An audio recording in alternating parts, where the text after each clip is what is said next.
આંકલાવ તાલુકાના ભેટાસી તળપદમાં જમીન વિવાદમાં 67 વર્ષીય વૃદ્ધની હત્યા। 5 વર્ષ અગાઉ ખરીદેલ જમીનમાં ફેન્સિંગની સફાઈ વખતે ધારિયા વડે હુમલો।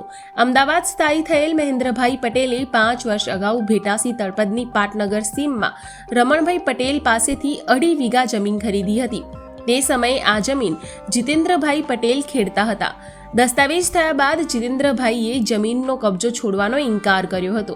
આ મામલે મહેન્દ્રભાઈ અને જીતેન્દ્રભાઈ વચ્ચે વિવાદ ચાલતો હતો। ગત મોડી સાંજે મહેન્દ્રભાઈ પોતાના ખેતરમાં ફેન્સિંગ વાડની સાફસફાઈ કરાવતા હતા। આ દરમિયાન ત્યાં આવેલા જીતેન્દ્રભાઈએ ઝઘડો કરીને મહેન્દ્રભાઈના માથામાં ધાર્યું ઝીંક્યું હતું। લોહી લુહાણ હાલતમાં ઢળી પડેલા મહેન્દ્રભાઈને આસપાસના લોકો દવાખાને લઈ ગયા હતા। માથામાં ગંભીર ઈજાના કારણે સારવાર દરમિયાન મોત નીપજ્યું હતું।